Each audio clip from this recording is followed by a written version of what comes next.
안녕하세요. 반갑습니다. 그동안 나 별일 없었지요. 이렇게 한 달 만에 만나 뵈니까 참 목회 일선에서 여러분 너무너무 수고를 많이 하십니다. 뭐 지나간 얘기지만 지금 세상이 많이 변하는데 정말 많이 변해요. 제가 목회 일선에서 일할 때 하고 지금 보게 되면 그 얼마나 많이 변하는지, 교인의 모든 형편도 달라지고 사회도 변하고 또 어떤 의미는 심령 상태도 변한 것 같고요. 그러니까 이거 참 목회하는 일이 여간 어렵지 않나. 그래서 난 솔직히 지금 목회하시는 분들을 많이 존경해요. 보통 우리가 일반적으로 내려오는 말이 3만 불 시대가 되면 신앙심이 좀 약해진다 하는 말이 있었는데, 뭐 우리 한국은 안 그렇겠지. 그런 거 뭐 저 구라파나 그런 데나 그러지 우리는 안 그렇겠지라고 혹 좀 생각했었는데 그게 아니더라고요. 이제는 여러분 아시잖아요. 많이 변하잖아요. 전에 저희가 목회할 때만 해도요, 기도원 하게 되면 기도원이 꽉꽉 차고 그랬어요. 갈급한 심령이 있어. 지금 요새는 기도원 하는 게 어려워요. 안 가요. 기도하러 안 가요. 왜? 배가 부르니까. 그 성경에 왜 배로 하나님을 삼는다는 말이 있는데 참 미안한 표현이지만 지금 그래지는 것 같은 느낌이 들어요. 뭐 넉넉하고 보니까 뭐 천당 가봐야 그저 그렇지 하니까 갈급한 게 없더라고요. 근데 이런 때일수록 참 목회자들에게 가장 중요한 게 뭐냐, 기초적인 얘기지만은 난 목회자님들에게 가장 중요한 게 사명감이라고 생각해요. 사명감 없이 하는 오늘 이 세상에 그게 하나의 직업으로 월급 받는 생활을 하는 걸로 될 수는 있을지 모르지만은 성직이라고 말하기는 어려운 형편이 아니에요. 요새 그런 현상이 나타나기 때문에 또 교인들이 그걸 느끼잖아요. 안 좋은 표현으로 하면 뭐 우리 목사는 뭐 월급쟁이고 우리도 월급쟁이 뭐 해달라? 라고 생각하는 경우들이 있잖아요. 그러니까 이런 때일수록 우리에게 가장 중요한 게 뭐이겠나? 난 사명감이라고 생각해요. 바울이 살 때만 해도 어렵지 않았어요. 네, 그때 기독교를 얼마나 많이 핍박했어요. 바울이 오로지 복음을 전하는 것밖에 없었지만은 이걸 시기해가지고 또 원수시 해가지고 바울이 평생 고생하다가 나중에는 옥중 생활하다 가지 않았어요. 바울이 무슨 죄를 지었어요? 이런 세상에서 복음을 전하는데 오늘 우리는 이런 기독교의 참 가시적인 핍박은 없지만은 보이지 않는 동안에 오는 핍박 내지 목회의 어려움이 얼마나 많은지 몰라요. 점점 영적인 생활에는 관심이 없어져요. 더구나 오늘 우리가 사는 이 사회가 소위 자본주의 체제와 자본주의 경제사회에서 살지 않습니까?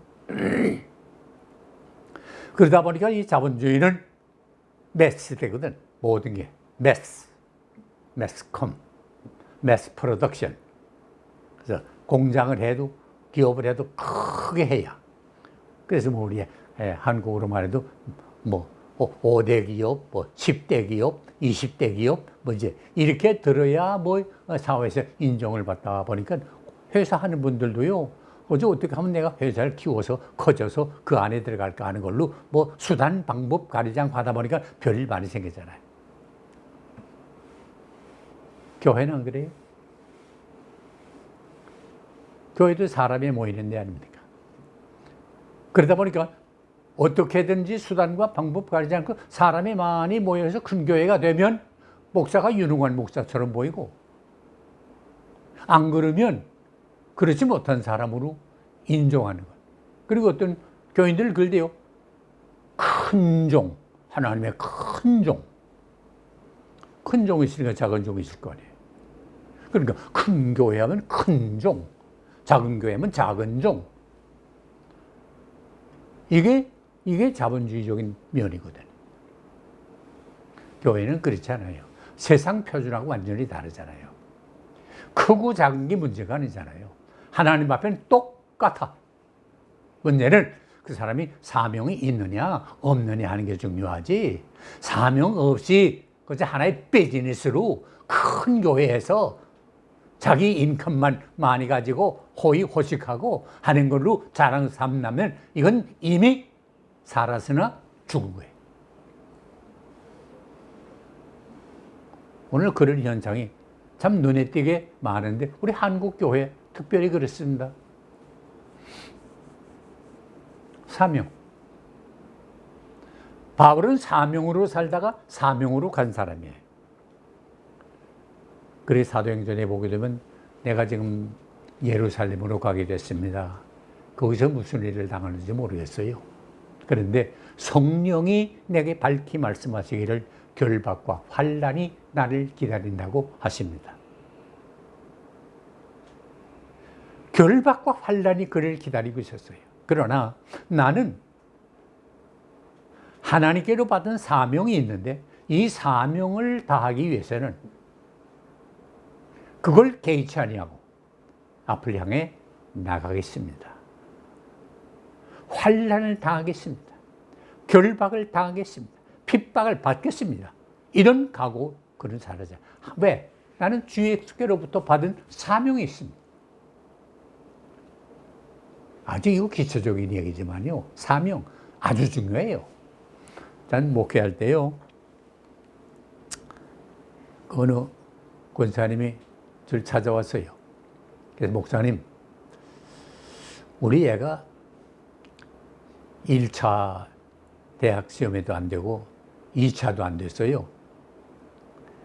그래서 신학교를 보내려고 하는데 추천서 하나 좀 써주면 좋겠어요. 나 그 말을 듣는 순간에 이게 솔직히 말해서 열을 받아. 자존심 상하고요. 그럼 신학교 가는 사람은 1차도 안 되고 2차도 안 되고 갈 데 없어야 간 데가 신학교냐? 그러면 한국교회가 복을 못 받아요. 하나님 앞에 드리는 건 가장 좋은 것, 첫 열매를 드려야지. 가장 잘 익은 거, 가장 맛있는 거, 가장 실한 걸 드리는 게 하나님께 드리는 건데 복이 되었는데 할 게 없어서 바친다고 하는 건 이건 의미가 없잖아요.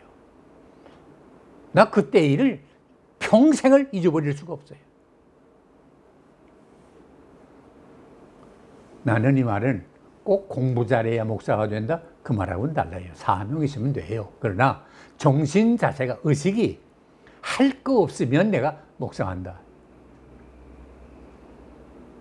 어떤 분은 이 사업도 해보고 저 사업도 해보고 다 해봐도 안 되니까 난 목사한다. 이게 하나님이 이거 하라고 목사하라고 했다. 난 그것도 옳다고 생각 안 해요.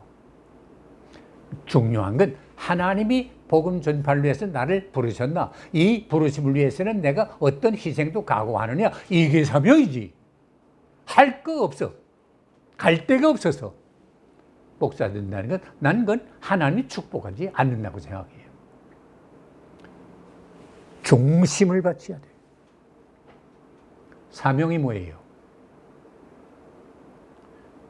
라틴 말은 보카레라는 말 쓰고 영어로는 보케이션이라는 말 써요. 혹은 미션이라는 말도 써요. 콜링이라는 말도 써요. 하나님이 우리를 부르시는 거예요. 이사야 보게 되면 청년 이사야가 하나님의 전에 나가 기도할 때 하나님의 그 스랍을 보에 자라져요. 오 화로다 나요. 네 입술이 더러운 거이 하나님을 배우시는 날 망하게 되었구나. 그 말이에요. 회개 아닙니까? 자기 죄를 깨닫고 난 이렇게 더러운 놈입니다. 회개할 때 하나님께서 스랍을 통해서 숯불을 가지고 입술을 지어주고 내가 내 입술을 정케 했다. 사함을 받은 거 아니에요. 그 후에 하나님의 음성이 들렸거든요. 우리를 위해서 누가 갈고 우리가 누구를 보낼고 그때 이사야가 제가 여기 있사오니 저를 보내주세요. 응답한 거예요. 하나님은 우리를 부르셔요. 누가 우리를 갈까? 우리를 위해 갈까? 내가 누구를 보낼까? 그가 어디 있느냐? 네, 제가 여기 있습니다. 나를 보내주세요 하고 나서는 거예요. 이거 상당히 중요해요. 그래야 이 사명에 대한 중요한 마음을 가져야 돼요. 제가 전에 목회하면서요, 왜 그 일반 장로교에서는, 전 장로교 출신인데, 장로교에서는 왜 당회에서 해마다 새해가 되면 소리 집사를 임명하잖아요. 추천해가지고 임명을 하는데, 다 그저 고맙게, 일반적으로 다 고맙게 받는데, 어떤 사람의 반응은, 내가 뭐 집사를 하겠다냐? 이런 말이 들리더라고요. 야, 이거 봐라. 우리게 이런 귀한 직분을 이렇게 소홀히 여기고 등한히 여기고 가볍게 여기나? 내가 충격을 받았어요. 그래서 제가 갈보리 교회 하면서는요, 좀 모든 제도를 바꿨는데, 집사를 청지기로 하면서 청지기로 하나님의 일꾼들을 찾으시는데, 우리 교회가 여러분들을 필요합니다. 이런 일꾼이 필요한데 봉사하시기 원하는 분은 지원하세요. 했더니 그 몸에 배제라는 게 처음에는 몇 사람께 많이 지원 안 하더라고요.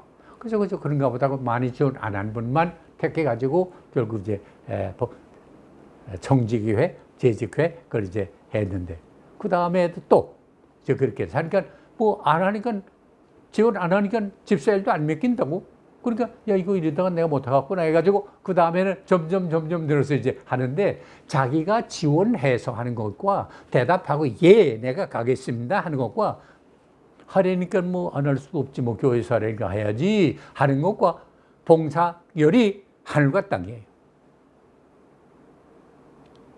그러니까 교회에 봉사하는 것도 자원함으로, 목회도 내가 하나님의 부르심에 예 하며 나서는 거, 부르심에 응답하는 거, 내가 여기 있습니다 하는 거, 사명, 요거 좀 해요. 사명이 뭐예요? 한문으로 말하면 심부름할 사자의 목숨 명자 아닙니까? 우리는 생명을, 귀한 생명, 천하를 주고도 바꿀 수 없는 이 생명을 가지고 태어났는데, 이게 뭐예요? 심부름하는 생명이에요. 누구 심부름? 하나님의 심부름. 요거 가장 중요해요.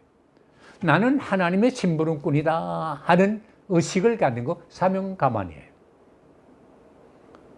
이거요, 이런 사명감 가지면 정말 복이에요. 전에 소서의 철학자 가을 헬티가 그런 말 하지 않았어요?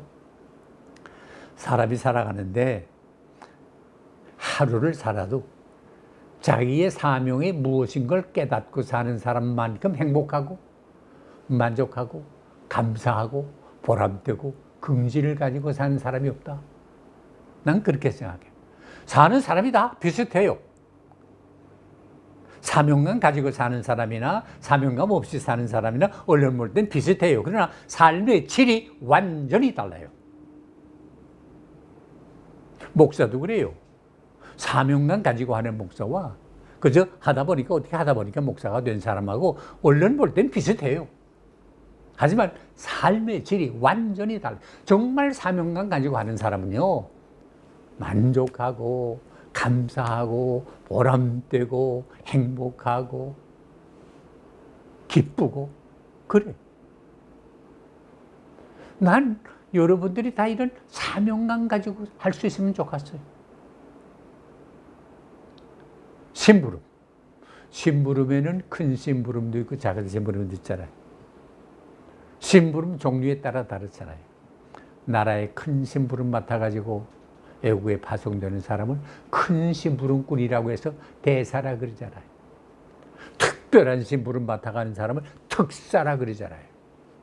이 심부름에 따라 다르죠. 그런데 대사나 특사나 무슨 사든지 심부름하는 데는 크고 작은 건 있을 수 있어요. 그러나 중요하기는 똑같아요.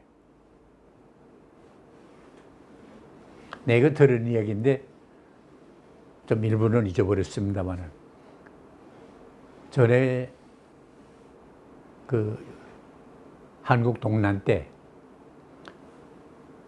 이북의 인민군이 쳐 내려와 가지고 이남에 다 남쪽에 한 부분만 뭐 부산 쪽만 조금 내겨놓고는 다 피난 가지 않았어요. 그런데 포항에 있던 일인데 포항에 최 목사님이라는 분이 계셨대요. 근데 이제 피난 내려가니까 다 피난 내려가는데 이제 목사님 댁이 식구도 좀 많고 또 교인들 먼저 보내고 자기 가려다 보니까 이제 피난 미처 못 가게 됐대. 근데 그 형제와 같이 가깝게 지내는 김 장로님이라는 분이 계셨는데 그 댁도 어떻게 피난을 못 갔대요. 그렇게 그 어려운 가운데서 고생 많이 하면서 살게 됐는데 이 목사님 댁은 애가 많았어. 1급인데 애가 1급인데 다 딸만이래. 그러니까 뭐 요새는 다 딸이 뭐 다 귀하게 생각합니다만 옛날에는 그 소위 봉건적인 사상으로 남전 여비 사상이 있어가지고 집안에서도 아들 낳으면 아들 낳았다고 귀하고 좋아하고 딸 낳으면 그렇게 못하고 하고서 그렇지 않았어요. 그래서 아들은 좋아하고 남아 선호 사상이 있지 않았어요. 근데 이 집은 딸만 낳았어. 그래서 저 딸을 낳을 때는 이 목사님이니까 하나님께 귀한 딸을 주시니 감사합니다. 하지만 목사님 빌 수 있어요. 그런 문화권 속에 사는데. 그러니까 다음에는 딸이 아니라 아들을 주실 줄 믿습니다. 하고 이제 기도했는데 맹을 두 번째 또 딸 낳았대. 그래서 이번 두 번째 딸을 주셨지만은 그래서 다음번에는 하나님의 아들을 주실 줄 믿습니다. 하고 기도했는데 세 번째 딸 아이 낳았는데 또 딸 낳았대. 딸 한 서른쯤 나니까 보통 예전 그저 이왕 시작했으니까 아들 낳을 때까지 한번 낳아보자. 그게 낫대요. 이거 내 가정 이야기했으면 합니다만 제 집사람도 10남매 중에 하나인데 그 집도 딸 낳고 두 번째 또 딸 낳고 세 번째 또 딸 낳고 네 번째 또 딸 낳고 다섯 번째 또 딸 낳고 그래서 우리 집사람이 다섯 번째인데 그래서 아예 이름도 안 지었대요. 그래서 오바하고 그죠. 바위 되면 아들 낳 잠깐다 해서 내 말 들으니까 학교는 가야 되는데 이름 없으면 안 되잖아요. 그래서 우리 집사람은요 자기가 이름을 지었대. 그때 보통 뭐 일본 때니까 영자 이랬대. 우리 집안 그 내력이 전부가 다 정자가 붙었어. 정숙이, 정녀이, 정국이, 뭐 하면서 다 정자가 붙었는데 우리 집사람 하나만 영자야. 야, 집에서야 무시해버린 거예요, 그죠? 저건 안 놔도 될 거 남았다. 옛날 그 세상이 있었어요. 딸을 무시해버렸어. 근데 이 목사님 댁도 다섯째 낳고, 여섯째 낳고, 일곱째 낳고, 뭐, 남은 딸이야. 그러니까 뭐, 이게 뭐 귀할 거 뭐 있어요. 또 목사님 생활이 뭐, 이게 딸 아이들 7씩이나 키우려니까 뭐 아주 어렵지 않아요. 뭐, 그렇게 겨울이라도 뭐 양말 하나 제대로 못 신고 그런데 또 귀한 것들도 아니니까 뭐, 그저 무럭무럭 병 하나, 감기 하나도 안 걸리고 잘 자란 거예요. 그러다 이제 피난 가게 됐는데 피난 생활이 얼마나 어려워. 저만 먹으면 점심 뭘 먹나, 점심 먹으면 저녁 뭘 먹나, 한 끼가 새로울 정도가 아니에요. 아주 생활이 어렵게 지내는데 이 형제가 되지는 김장로님 댁에는 애가 없었대요. 그래서 내외가 사는 분이래. 근데 한 번은 그 댁에서 저녁을 먹고 있다가 내외간에 이 얘기가 됐대요. 다른 집은 다 애가 있는데 우리 집은 이거 배 아파서 낳는 애는 주시지 않는 것 같다. 이 나이가 됐어도 아직 애가 없는 거 보니까 안 주는 것 같은데 뭐 사람이 꼭 배 아파서 낳아야 아이냐 가슴으로 낳는 애도 있지 않느냐. 그러니까 우리 하나 입양하는 게 어떠냐. 아니 그렇게 된 하여간 누가 먼저 말할 건지 모르지만 이 내외가 이 얘기를 하다가 이제 그렇게 된 거라요. 그러니까 뭐 그것도 괜찮다. 자 그러면 누구네 집에서 데려오는 게 좋겠냐. 이왕이면 가정 배경을 잘 아는 집에서 데려오자. 가정이 배경이 좋아야 된다. 그럼 누가 좋겠나? 우리 목사님인데 뭐 그 이상 훌륭한 가정이 어디 있냐. 근데 그 집에 아이가 또 많고 더구나 딸이 7씩이나 되니까 그 뭐 지금 식사 하는 것도 어려울 터인데 그 집 딸 하나 좀 누굴 주든지 그저 데려오게 되면 우리 딸처럼 그저 정성껏 키우면 좋고 또 목사님한테도 솔직히 말해서 그 지금 9식구인데 9식구 중에 입 하나만 돌어줘도 그만큼 식사하는 데나 뭐든 살아가는데 그만큼 도움이 될 거 아니야. 그러니까 목사님네 도와도 드릴 겸 또 우리 아이 하나도 생기는 겸 그렇게 해서 목사님한테 그런 안을 내는 게 어떻겠냐. 그래서 아고 괜찮아 벤다. 그래서 이제 그 장로님이 목사님 만나자고 약속을 해가지고 식사를 하면서 이런 얘기 저런 얘기하다가 그 안을 낸 거예요. 목사님, 우리가 어제 저녁에 얘기하다가 이런 얘기했었는데 목사님 이건 그저 중심으로 목사님이 조금이라도 도울 생각으로 하는 말이지 무슨 다른 뜻은 하나도 없습니다. 그러니까 그저 목사님 들으시고 좋으면 그저 그렇게 하고 또 그저 안 좋지 않게 생각한다면 없드는 거로 하면 됩니다. 뭐 다른 뜻은 아무것도 없어요. 그 무슨 뜻이냐 그다. 어제 우리 내가 얘기하다 이런 얘기가 돼서 목사님 우리 내가 없지 않습니까? 그러니까 뭐 생활 걱정은 없는데 목사님 식구도 많고 그러니까 그래서 이왕이면 목사님 댁에서 참 이 가정이 훌륭한 가정에서 배경이 있고 잘 교육받은 아이들 가운데 하나 우리 주면 그저 내가 친딸 이상으로 정성을 키울 테니까 또 다른 면허는 목사님 그 식구 하나 도려드리면 또 그만큼 생활하는데 도움도 될 것 같고 그러니까 이제 이렇게 저렇게 생각해서 그러는 말인데 목사님 어떻게 생각하세요? 목사님 뭐 생각해보니까 뭐 1급 중에 하나쯤 드는 거고 뭐 괜찮을 것 같기도 하고 그래 보자고. 근데 생각해보니까 자기 혼자 대답할 말은 아니잖아요. 사모님이 계시잖아요. 그러니까 내가 거기서 반은 허락하니까 나머지 반은 우리 집사람하고 가서 내가 의논해서 대답할게요 하고 이제 해줘서 집에 돌아왔대요. 사모님하고 이제 이런 얘기 저런 얘기 하다가 장로님하고 이 얘기를 했대요. 그랬더니 사모님이 가만히 듣고 계시다가 그래요. 그러면 누구를 주면 좋겠어요? 또 목사님 뭐 깊이 생각합니까? 그러니까 딸 주지. 여보. 다른 사람들은 다 이렇고 저렇고 못 쓸 거 말이 많지만은 우리 집안으로 말하면 딸 1급 중에 맏딸 하면 대표 아닙니까? 어떻게 아이들 대표를 줄 수 있습니까? 정말 또 생각하니까 그래. 그럼 뭐 둘째 주죠, 둘째. 여보. 둘째 주면요, 우리 집안의 질서가 무너져요. 그 무슨 말이냐? 여보, 우리 아이들 1급이 보통 아이들이 아니에요. 얼마나 극성맞은지요. 당신만 나가면요, 뭐, 나만 할 게 없을 정도로 뭐 난리가 나고 저희들끼리 뛰어다니고 뭐 싸움이 붙고 난리가 나요. 그런데 다행히 요 둘째가 질서가 딱 재편이가 돼가지고 막대기 잡고는 어른 노릇을 해요. 너 여기 하자. 너 여기 하자. 딱딱 질서 잡으니까 이만큼이지요. 우리 집안에 둘째 없어 보세요. 아무것도 없습니다. 나만 할 게 없습니다. 그러면 집안 질서를 위해서 남 주면 안 되겠네요. 그러면요. 그럼 셋째 어때요? 셋째. 여보, 당신 내 사정 모르지. 내가 애를 1급 낳고 보니까 이게 호리증이 생겨가지고 무거운 걸 들기랍니까? 힘든 일을 할기랍니까?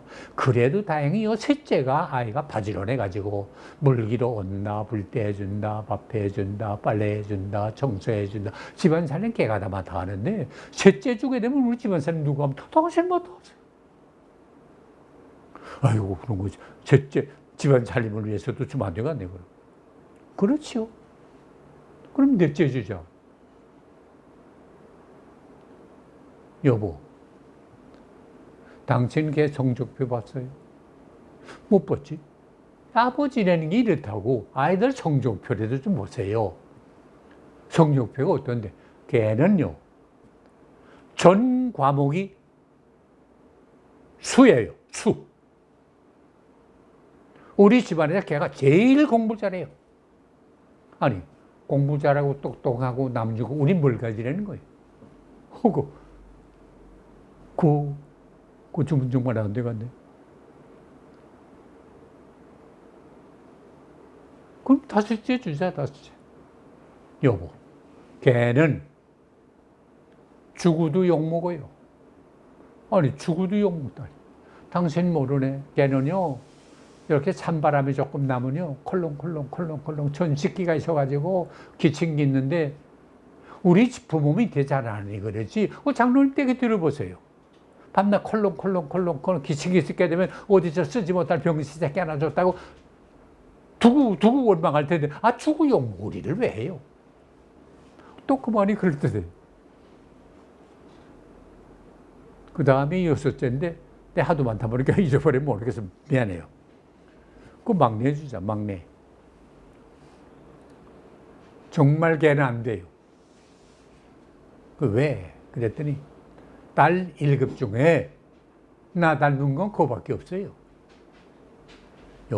여러분, 딸 1급 있으면 보통 경우로 말하면 하나 둘쯤 없어져도 자리도 안 날 것 같잖아요.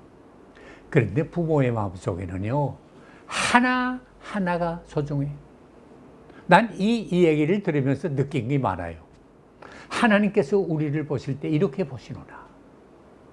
그래서 성경에 그러지 않았어요? 하나님이 너희 한 사람 한 사람을 두고 소원을 두고 역사하신다.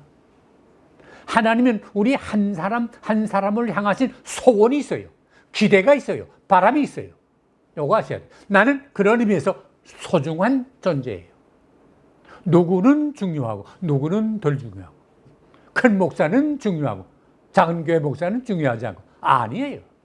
똑같이 중요해요. 내 오늘 아침 차를 타고 오다가 잠깐 서 있는 동안에 옆에 밴이 하나 섰는데 거기에 보니까 그 컴패션이라고 하는 기관에서 하는 차대요. 그 위에 글을 보니까 나는 살 이유가 있는 사람입니다. 야, 이거 참 멋있는 말이야. 여러분 분명히 들으세요. 하나님이 우리를 세상에 내보낼 때는 우연히 내보낸 거 아니에요. 공연히 던져진 존재가 아니에요. 우리 한 사람 한 사람이 하나님이 소원을 두고 사역하시기 때문에 우리 한 사람 한 사람은 살 이유가 있는 존재입니다. 믿으세요. 누구는 중요하고 누구는 덜 중요하고 누구는 있어야 되고 누구는 없어도 상관없다? 아니에요. 똑같이 소중해. 이거 아셔야 됩니다. 그러면 목사님 어디 가서도요 어느 목사님을 뵐 때 나는 저 사람한테는 약하다 해서 죽으러지지 말고 우리는 1대1로 똑같이 소중한 존재를 인정하는 소위 자존감이 있어야 돼요. 이거 없으면 우리가 살 의미가 없잖아요. 다 중요해요. 우리는 하나님의 부르심을 받은 존재 아니에요. 받았으면 응답을 하지 않았어요. 응답하느냐? 어떻게 응답하느냐? 적극적으로 응답하느냐? 소극적으로 응답하느냐? 이거 아주 소중해. 그러게 전에 유명한 20세기 역사학자였던 아놀드 토인 박사가 쓴 역사의 연구라는 책 가운데 그 아주 중요한 말 하지 않았어요? 역사를 가만히 연구해 보니까 이 인류 역사가 한마디로 말하면 도전과 응전의 역학관계다. 챌린지와 리스판스의 다이나믹스다. 우리에게 다가오는 도전을 내가 어떻게 응답하느냐. 하나님이 우리에게 부르실 때 내가 어떻게 리스판스 하느냐. 이거 중요해요. 콜링에는 리스판스가 필요한데 리스판스를 하면 하나님이 힘을 줘요. 가령 내가 목사로 부르심을 받았으면 목사로 감당할 수 있는 힘을 줘요. 장로나 집사나 권사로 부르심을 받았으면 어떤 분은 난 감당 못합니다. 천만, 이건 다 믿음 없는 말입니다. 부르셨을 때 응답하면 그 일을 감당할 수 있는 힘을 주십니다. 믿으세요. 내가 목사로 부르심을 받았으면 목사로 감당할 수 있는 힘을 줍니다. 그러게 리스판스 다음에 뭐예요? 에빌리티가 있습니다. 리스판스와 에빌리티를 붙여보세요. 리스판시빌리티가 되잖아요. 리스판시빌리티 뭐예요? 책임 아니에요. 이거 보세요. 하나님이 부르심을 받은 사람, 응답한 사람은 책임감이 있어요. 어떤 사람이 책임감이 있어요? 인격자가 책임감이 있어요. 어떤 사람이 책임감이 있어요? 주인이 책임감이 있어요. 손님은 책임감이 없어요.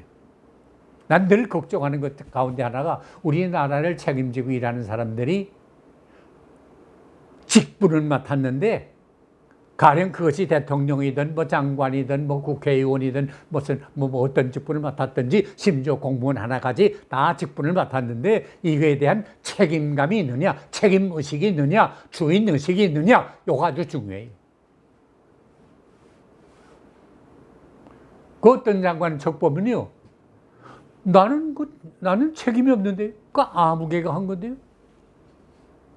한동안 어떤 그 정치하는 사람들 보면요, 그 전 정부가 그렇게 한 건데 우리 정부는 모르는데요. 이따위가 어디 있어요? 그건 자격 없는 사람이에요. 장관이든 대통령이든 국회의원이든 자격 없는 사람이에요. 교회는 누가 책임져요? 목사가 책임지죠. 왜 위임해요? 그걸 영어로 인스탈레이션 한다는 말, 못을 들어박는 거네. 움직이지 못하게 딱 박는 거예요. 내가 책임진다. 그 교회의 모든 책임은 누가 져요? 목사가 책임져야죠. 어떤 분은 어려움 당한 장로가 그래서, 권사가 그래서, 집사가 그래서. 이건 목사 자격 없는 거지요. 되고 안 되는 건 누구 책임이야? 내 책임이죠. 또 조금 바꿔 말하면 뭐 다 잘 되면 온 교인들 덕분이죠. 온 교인들이 은혜죠. 협력 잘해서 그렇죠. 이건 좋아요. 그러나 잘못되면 저 때문입니다. 내가 목사 노릇 잘못해서 그랬습니다. 전에 풍랑을 만났을 때 요나가 한 말이 바로 그 말 아니에요. 이 풍랑이 누구 때문이냐? 나 때문입니다. 나를 바다에 던지세요. 요거에 상당히 중요하다고. 이게 말하자면 주인의식이요. 가정도 그렇잖아요.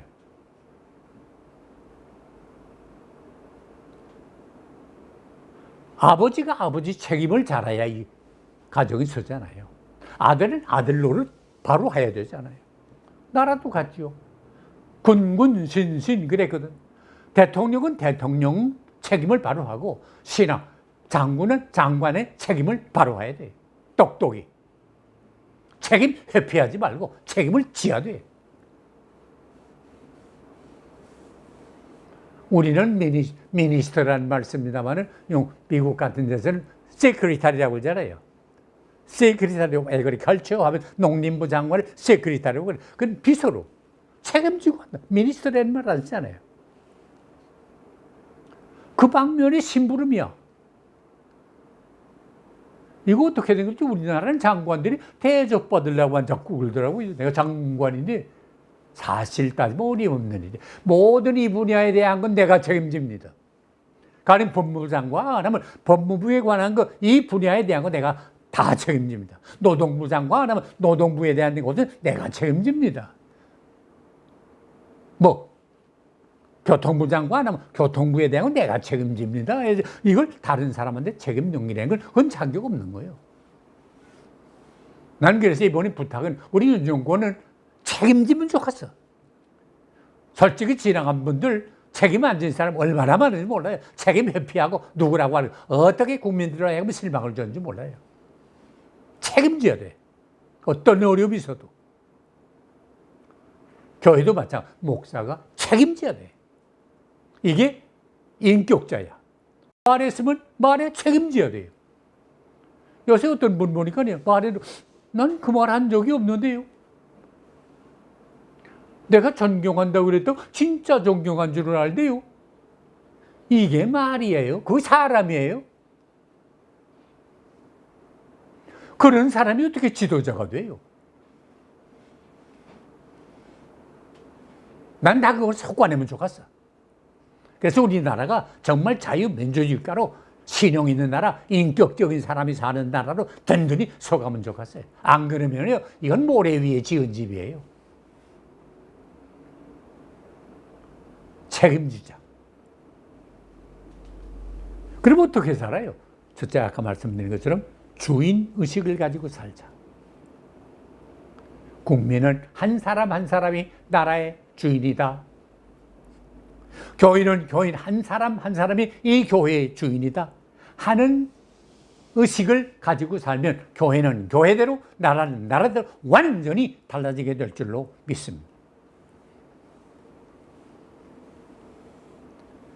사도행전 27장에 보면 바울이 단배가 유라글로라고 하는 풍랑을 만나게 되지 않았습니까? 그 죄수들 있고 뭐 선원도 있고 선장도 있고 또 배 주인 선주도 있고 뭐 백부장들도 있고 다 그런데 죄수가 타고 있지 않았어요. 바울도 죄수의 몸 아니었습니까?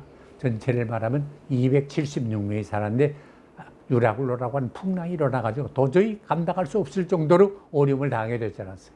밥도 먹지 못하고 뭐 난리가 나지 않았어요. 그때 흔연히 선 사람 하나가 있어요. 죄수 중에 한 사람이에요. 인정받지 못하는 사람이에요. 그러나 그분이 나섰어요. 그분이 누구요? 바울이라는 사람이에요. 내가 여러분 어젯밤 꿈을 꿨는데 내가 섬기는 하나님을 만났습니다. 그 하나님께서 우리가 타고 있는 이 276명이라는 사람이 한 사람의 생명도 잘못되지 않겠다고 말씀하셨습니다. 여러분 안심하세요. 나는 내가 믿는 이 하나님이 말씀하신 대로 될 줄로 믿습니다. 야, 난 이 장면 볼 때마다 정말 멋있구나. 사회에서는 인정 안 해주고 죄수의 신분이었지만은 그는 276명이라는 이 생명을 책임진 하나님의 사람이야. 오늘 대한민국의 지금 운명이 백척간두에 놓여 있잖아요. 얼마나 어렵습니까? 이제 어떻게 될지 모르잖아요. 이때 5천만의 생명을 책임진 사람이 누구예요? 우리 한 사람 한 사람. 특별히 그 영혼을 맡은 목회자들이 이 책임을 감당해야 돼요. 기도하고 하나님의 응답을 받고 들은 대로 하나님을 대신해서 깨우쳐야 돼요. 여러분, 대한민국이 절대로 망하지 않습니다. 지난번에도 간들간들하다가 서지 않았습니까? 이거 세울 사람이 우리입니다. 여러분, 조금 잘못하면 사회주의 됩니다. 공산주의 됩니다. 바로 알아야 됩니다. 난 이걸 외칠 사명이 우리에게 있다고 생각해요. 왜? 주인의식이 있어야 돼요. 이거 망하면 우리 집이 망하는데? 교회가 없는 나라 생각해 보셨습니까? 내놓고 교회를 핍박하겠다고 말하는 사람들이 우리 주변에 지금 얼마나 많습니까? 싸워서 이겨야 되고 이기려면 주인의식이 있어야 합니다. 그리고 사명을 가지면요 언제나 긍정적입니다. 왜요? 하나님이 함께 하시는 걸 믿기 때문에. 자기가 능력이 있다는 걸 자랑하지 않습니다. 바울은 뭐랬어요? 나는 만삭되지 못하는 사람 같아요. 요새는 뭐 인큐베이터가 있어가지고 거기 들어가서 다 키워나온다마는 옛날엔 그게 되면 그건 병신 아니, 죽진 않은데 병신 아니에요. 팔싹둥이라고 그러지 않았어요? 나 이런 사람이에요. 그러나 하나님이 나와 함께 하시면 모든 걸 할 수 있어요. 빌립보 4장 13절 보세요. 내게 능력 주시는 자 안에서 내가 모든 것을 할 수 있습니다. 야, 얼마나 긍정적이에요. 아까도 말씀드렸지만 도전에 긍정적인 리스판스를 하는 사람은 개인이든 단체든 국가든 민족이든 승리하고 성공하고 존재합니다. 그러나 부정적이고 소극적인 반응을 하는 개인이나 단체나 민족이나 국가는 망합니다. 이건 역사가 증명하는 겁니다. 적극적이고 긍정적이고 그 근본이 어디 있어요? 하나님이 함께한다. 그래서 여호수아를 향해서도 하신 말씀이 그거 아닙니까? 여호수아가 그 위대한 모세가 생동할 때 자기에게 그 민족을 용도하라는 책임을 지으니까 마음에 무겁고 두려운 생각이 들지 않았겠어요? 그거 당연하잖아요. 그럴 때 하나님이 주신 말씀은 여호수아야, 두려워하지 말라. 강하고 담대해라. 강하고 담대해라. 강하고 담대해라. 내가 모세와 함께 있던 것과 같이 너와 함께하마. 모세와 함께하던 하나님이 여호수아와 함께하겠다는 확신이 그에게 생긴 거예요. 그래서 민족을 이끌고 결국은 약속의 땅에 들어가게 된 거 아닙니까? 그를 따르지 않고 부정적이고 소극적으로 많은 사람이 안 된다고 하는데, 많은 사람이 못한다고 하는데 라고 그를 따르는 사람은 신통하게도 한 사람도 약속의 땅에 못 들어갔습니다. 이건 역사가 증명하는 거 아닙니까? 그러므로 사명의식, 나는 하나님의 심부름꾼이다 하는 자각이 있는 사람은 하나님의 심부름을 시킬 때는 나와 함께한다는 사실을 믿잖아요. 그러면 하나님이 함께하는 사람은 어려움을 당하지 않습니까? 천만에 어려움 다 당해요. 바울도 보세요. 내가 사방으로 우겨쌈 당합니다. 핍박을 받습니다. 거꾸로뜨림을 당합니다. 그러나 쌓이지 않고 버림받지 않고 아주 망하지 않고 다시 일어나는데 그 까닭은 질그릇 같은 나에게 보배이신 예수 그리스도가 함께 계시기 때문입니다. 주님이 함께하면 능치 못할 게 없습니다. 바로 이겁니다. 그러기 다윗도 고백하지 않았어요? 내가 사망의 음침한 골짜기로 다닐지라도 해받을 것을 두려워하지 아니함은 주께서 나와 함께 계십니다. 주의 집행과 막대기가 나를 안위하시나이다. 그러지 않았어요. 하나님이 함께하는 사람은 절대로 두려워하지 않아요. 마틴 루터가 종교개혁을 할 때 그게 보통 일이에요. 그 당시에는 교회가 사람의 생명을 죽이고 살리고 하지 않았어요. 교회 재판에서 끝나면 그 사람 사형 선고 받은 거나 다름없지 않았어요. 이런 환경 가운데서 마틴 루터가 어떻게 감당할 수 있었나? 하나님이 함께하는 것을 믿었다 그러잖아요. 루터도 낙심할 때가 있지 않았어요. 그 감당할 수 없는 어려움이 당하고 올 때 낙심하지 않았어요. 그때 다행히 부인이 있다가, 여러분 다 아는 얘기죠. 한 번에 집에 갔더니 부인이 상복을 하고 있더래. 깜짝 놀라, 이거 당신 무슨 일이야? 누가 세상 떠났냐? 그러니까 하나님이 세상을 떠났어요. 아, 무슨 말씀을 그렇게 하시오? 하나님이 세상을 떠났다니. 하나님이 세상 떠났길래 당신이 저렇게 맥이 없이 살지요? 하나님이 살아계시면 왜 저렇게 살아요? 그때 용기를 얻고 확신을 가지게 됐대요. 여러분, 그래서 마틴 루터가 지은 찬송 알죠? 내주는 강한 서요. 그가 작곡하고 작시하고 작곡한 찬송 유명하잖아요. 내 힘만 의지할 때면 패할 수밖에 없도다. 그런데 힘 있는 장수 나와서 날 대신하여 싸우네. 그 장수가 누군가? 주 예수 그리스도. 그 다음 말 뭐예요? 반드시 이기리로다. 누구 때문에? 예수 때문에. 그러니까 하나님의 종들은 언제나 적극적이고 긍정적인 사고를 가져야 돼요. 예수님도 내 믿음대로 될지어다 그랬어요. 크게 믿으면 크게 되고 적게 믿으면 적게 되고 안 믿으면 안 돼. 믿음대로 돼요. 내가 한단 말 아니에요. 환경이나 조건은 누구나 똑같습니다. 그런데 문제는 우리 목회 환경이 다 똑같지만 어떻게 내가 거기에 응해 나가느냐 하는 게 중요합니다. 어떤 분은 그래요. 아, 그 목사님 참 좋은 교회 가서. 여러분, 나도 평생 목회해봤지만요, 좋은 교회가 어디 있어요? 나쁜 교회가 어디 있어요? 똑같아요. 물론 조금 차이는 있지만 똑같아요. 내가 어떻게 그 교회를 이끌고 나가느냐, 이게 중요하지. 좋은 교회가 따로 없어요. 사람들이 모이는데 똑같지요. 남 그게 잘 목회한다고 그거 부러워하지 마세요. 저 사람은 운이 좋다, 요행이다. 운이 어디 있고 요행이 어디 있어요. 그 목사의 능력대로 해나가는 거예요. 그러므로 우리는 범사에 적극적으로 긍정적으로 살자. 왜? 주님이 나와 함께 계신 걸 믿어요. 나는 못해요.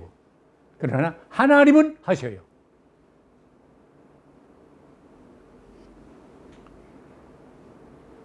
이걸 믿으시고 이 험한 세상에서 최선을 다해 열의를 가지고 감당해 나가는 여러분들 꼭 되시기를 바랍니다.